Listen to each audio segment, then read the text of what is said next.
হরে কৃষ্ণ। কেমন আছেন সবাই? আশা করি সকলেই ভালো আছেন।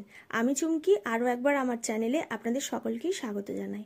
তো বন্ধুরা, আজকের ভিডিওটা কিন্তু একটু অন্যরকম হতে চলেছে। আজকের এই ভিডিওতে আমি আপনাদের এখানে এই যে শাড়িটি দেখতে পাচ্ছেন, এই শাড়ির ওপরেই কিন্তু ফেব্রিক কালার দিয়ে প্রিন্ট করে দেখাবো। তো আমি এই মুহূর্তে যে চুড়িদারটা পরে আছি, এই চুড়িদারের যে কাটিং এবং স্টিচিংয়ের ভিডিওটি আছে আমি অলরেডি আমার চ্যানেলে আপলোড করে রেখেছি।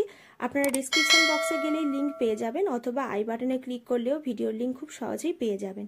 তো এই চুড়িদারের যে গলার কাছে দেখুন একটা প্রিন্ট করা আছে, এই প্রিন্টটাও কিন্তু আমি একই রকমভাবে ফেব্রিক কালার দিয়ে করেছি। তো আজকে শাড়ির ওপরে এই প্রিন্টটা করে দেখাচ্ছি।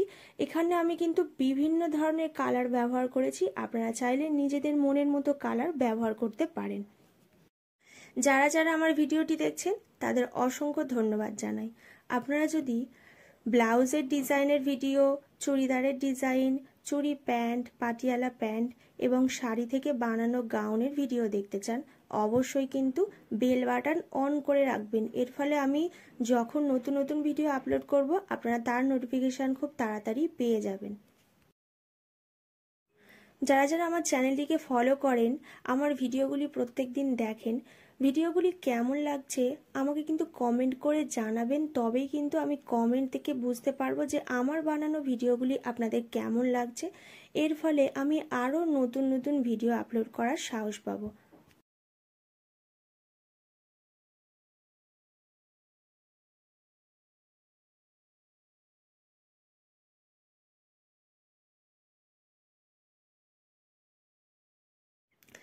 আঁচলের কাছে আমি এখানে একটা ভারী ধরনের ডিজাইন করেছি, আপনারা কিন্তু নিজেদের মনের মতো ডিজাইন করতে পারেন।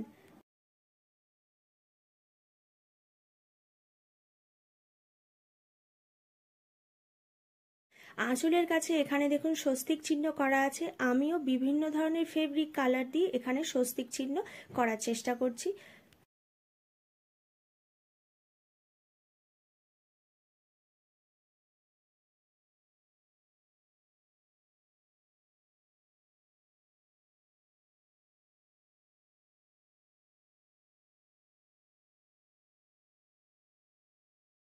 যেমনটা সেমভাবে শাড়িতে স্বস্তিক চিহ্নগুলি করা আছে, আমি হয়তো সেইভাবে করতে পারছি না, কিন্তু সেই রকমভাবে করার চেষ্টা করছি।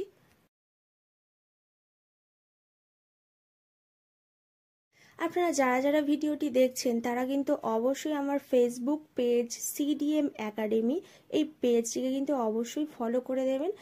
আমার পেজে কিন্তু আমি বিভিন্ন ধরনের শর্ট ভিডিও এবং বিভিন্ন ধরনের ছোট ছোট যে ব্লাউজের কাটিং এবং চুড়িদারের কাটিংয়ের যে টিপসগুলি থাকে সেগুলিকে ফলো করে থাকি।